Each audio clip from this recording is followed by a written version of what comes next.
Donna Poster, and I love to talk about my Foldy stuff. This is made with Foldy stuff. Isn't that neat? This is done with the round cabin, same as the log cabin, but half of the strips are wider, half of them are narrower. Throws it off, gives you a curve. Oh, and this one is a friendship quilt, where I had a lot of people sign it. This. Isn't that great? And see, this is your square right here. This one you actually start in here, put your strips on this way, and then you have a square. So it looks like it's on point, but you don't have to fuss with that on point stuff. Okay. These are little extra pieces, and you do the regular log cabin, just simple, but every time you finish a row, you take this little square, fold it in half, press it, and stick it right there. That's it. That gives you that. This is an embellishment, where you take all these different squares and you start embellishing it. Here we've got lace. Here we've got a little extra put on there. Here's a little handkerchief.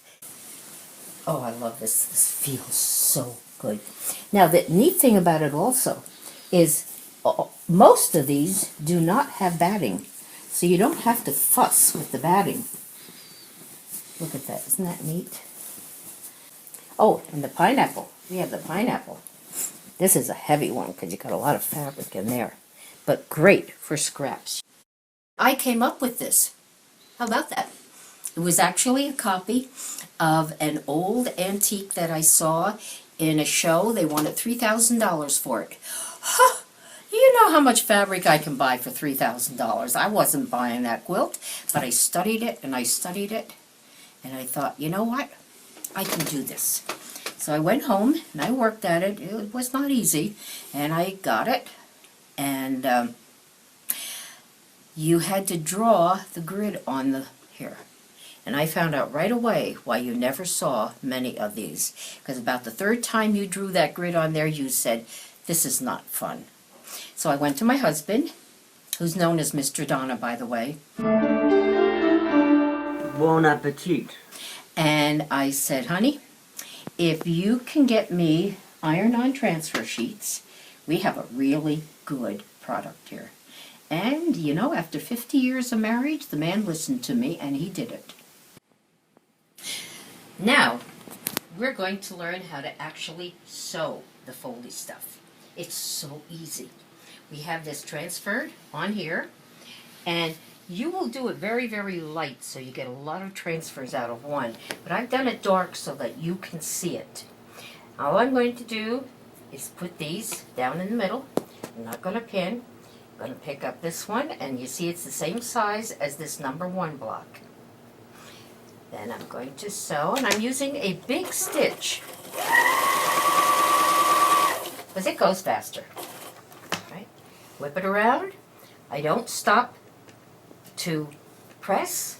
I don't stop to pin. I don't even stop to cut my threads. All right? I just keep going. Alright, just turn it around and keep on going. Now, that's really all there is to it. Now, everybody's always asking, well, how do I know where to sew? See, I'm folding this up to that line.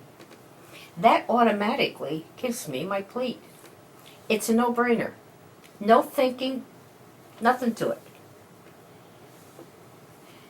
But there's no sewing line then. Well, it doesn't matter where you sew. I'm going to put this back on the line because I haven't pinned anything. Okay? Now, here's the fun part. See all my pleats? Aren't they great? And by the way, you don't have to pre-cut if you don't want to. You can use a great big long strip and cut as you go. That works great too. Okay, see, now I cut this too long. It doesn't matter. You just line this up with that or with that little bunny ear up there. Yeah, nothing matters on the Foldy stuff. It's just wonderful. going to put this down. Now, here's how much it matters where you sew. Isn't that cool? Okay, because it's not a seam. You never pull back on it. You're just taking it to here. Where your stitching is, doesn't matter. Really doesn't matter. Okay, isn't that fun? I'll do one this size in 17 minutes watching Wheel of Fortune and get most of the words right. If you want to know more, contact me. Love to talk about my Foldy stuff.